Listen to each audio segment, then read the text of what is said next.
Folks, welcome back to another review with yours truly, Sam Healey. And today I wanted to talk about a game that I have been talking about for a long time. And that is this little game right here, TransAmerica. Now there's also it has a sister or brother that lives across the pond, and it is called TransEuropa. But this is TransAmerica. It's kind of like Ticket to Ride as a baby, if we could say it that way. If we could trace Ticket to Ride back to its humble origins, you might find TransAmerica there in the same neighborhood. We'll put it that way. Let's take a look at how it plays. At the beginning of the game, each player will choose a color that is going to be theirs. They place their score tracker marker here, and then they also have a starting point marker that they will be placing on the board in just a few moments. The 35 cards of the deck are taken and spread throughout the board, and then each player has to take one of each color card. So you have to have one red, one orange, one yellow, one green, and one blue to begin the game. All right? So, in a 4-player game, that'll go something like this.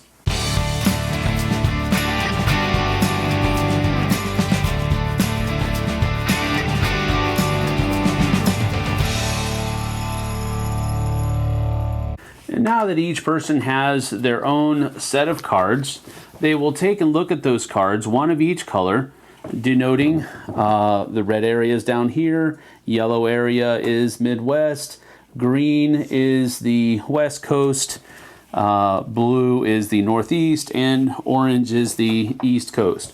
So he or she takes their cards and looks at them. These cards, the whole point of the game is to connect the cities that are on these cards with your network of tracks that you're going to be laying. So this player has to get Kansas City, Helena, Winston, San Francisco, and Phoenix. So if you look at those, San Francisco's over here, Phoenix is right there, Helena is way up here, Kansas City is right here, and then Winston is way over here.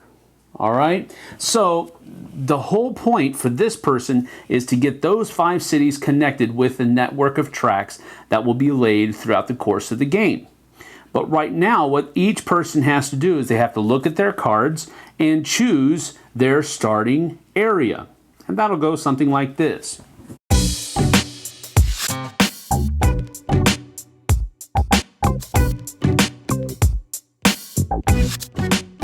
So in that fashion, we would begin. Blue player here is starting in Helena, and they need to get to San Francisco next. So if we look at Helena, we can go here and here because there's a 1 line and another 1 line here, so we can place both of these here, and we're headed down towards San Francisco. You might be saying, well, wouldn't it have been better to go over here and then head down all of these?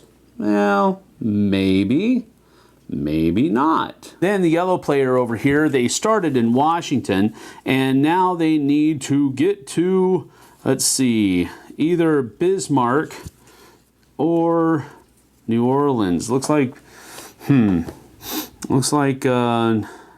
Orleans might be the better bet right now. So we're going to go ahead and just go across, because we need to go across the mountains sooner or later. So we place 1 track on this double line here, which counts as 2. And then white player needs to, they started in Charleston, and we're looking to get to Houston or Chicago in this area of the board here.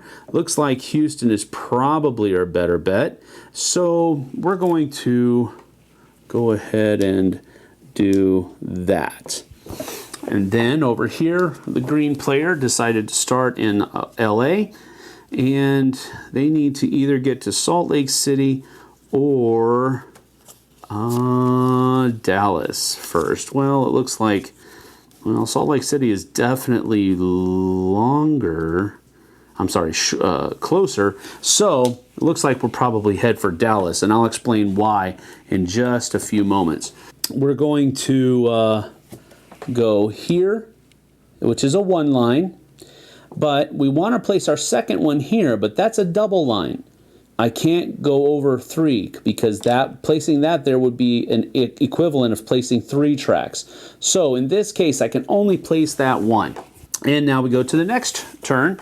Again, Helena is headed down to San Francisco, so we'll continue that track. Boom, boom. Over here, Washington. Yellow player is headed for New Orleans, we think. So we're going to go ahead and go boom, boom. The white player is headed for Houston, so we continue that track. Notice how I'm staying away from connecting to a city unless I absolutely have to, except for blue player over here because it's a little bit more of a direct route. And then Los Angeles, well, I'm headed to Houston, so, you know, that's how that is. So that's a strategy, though, to stay away from connecting to cities unless you absolutely have to. All right, green player over here. We know we're headed. And again, we have to cross that river there, so it's going to take a double line. Back up to blue, we continue placing, and we're headed to San Francisco. So I think what we'll do is we'll go ahead and cross the mountains here. And then yellow player is headed to New Orleans still. So we're just going to head on straight down. White player is headed to Houston. Have to cross the Mississippi. Then over here, LA is headed to Dallas. All right, back up here to blue. Now blue has connected to San Francisco, so now they're trying to their next step, let's see here, San Francisco, Phoenix. Down here, still headed to New Orleans, so boom, boom.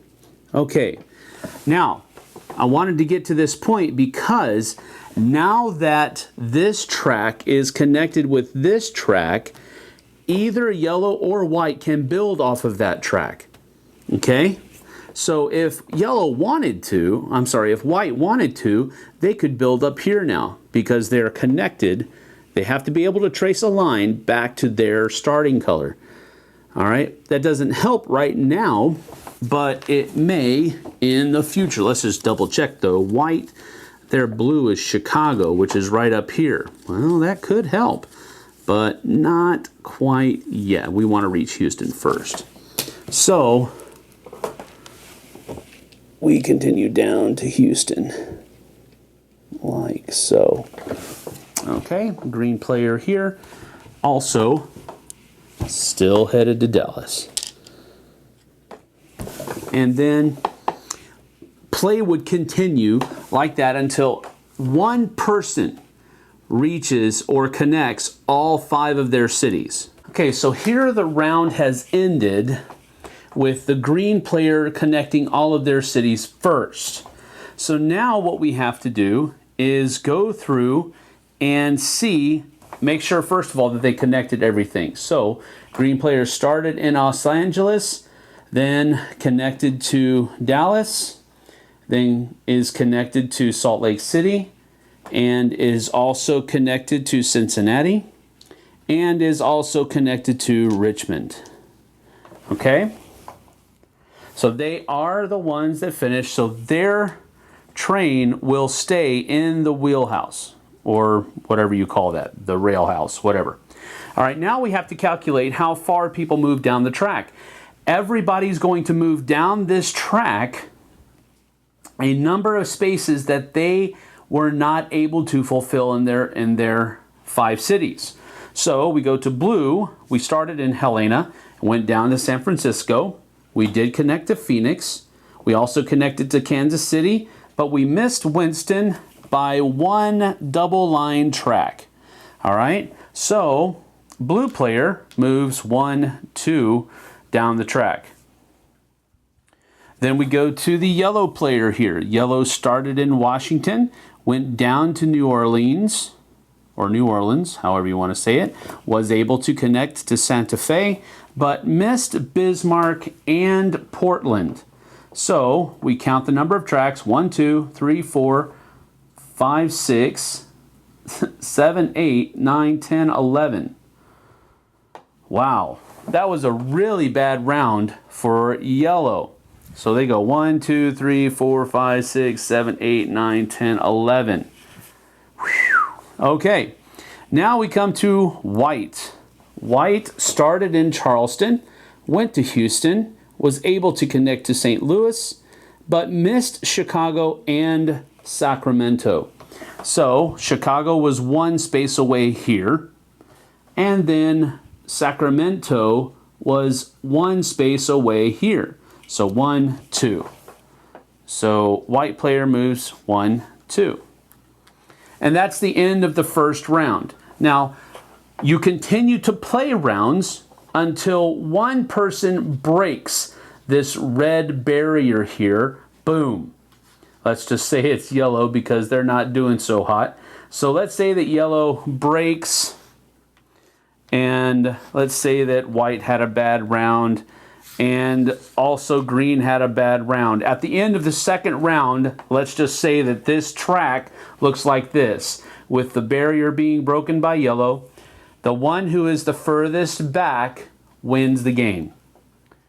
You play multiple rounds, of course, until this barrier is broken, and then the person who is furthest along back, who is the closest to this house, wins the game. I use this a lot in my ESL classes to teach American geography, simply so that they could have a good idea of where these different cities were in relation to the others. Just being able to spatially recognize where cities were in America helped them tremendously. Well, I think it did, at least. I hope it did. And this was one of the games that did that, showed them spatially, geographically, where these cities were, in a fun way. Furthermore, this is a game that we used kind of as a break from practicing our English, because all of the cards are language non-specific. I mean, they're just pictures. I guess the names are in English, but that's the names of the cities. So there wasn't a whole lot of English language capability that was necessary for this game, so we used it as a break. But even though it was a break, they were still learning. I think that this is a step well below, of course, Ticket to Ride, but the same feeling is there, and it doesn't take as long as Ticket to Ride takes. So if you're looking for a train game that scratches that itch ever so lightly, I think TransAmerica fits into that niche really well, because it is a very light game. It still has that train theme that a lot of people enjoy, but it is a fast game, it's a quick game, and it is an enjoyable game. So that is TransAmerica. Gets 2 thumbs up from me. I've used it a lot. I will continue to use it in the future. If you have not picked it up, go check it out first. Like I always say, try before you buy. But definitely give this a nod. I don't think you'll be disappointed. See you on the flip side, folks. Thanks so much for watching the Dice Tower videos. Find more great videos and reviews, as well as our top-rated audio podcast at Dicetower.com. You can also find other great shows at Dicetowernetwork.com. I'm Eric Summerer, and you've been watching The Dice Tower. The Dice Tower is sponsored by Cool Stuff Inc., where you can find great games for great prices. Cool stuff in stock. Check them out at CoolStuffInc.com.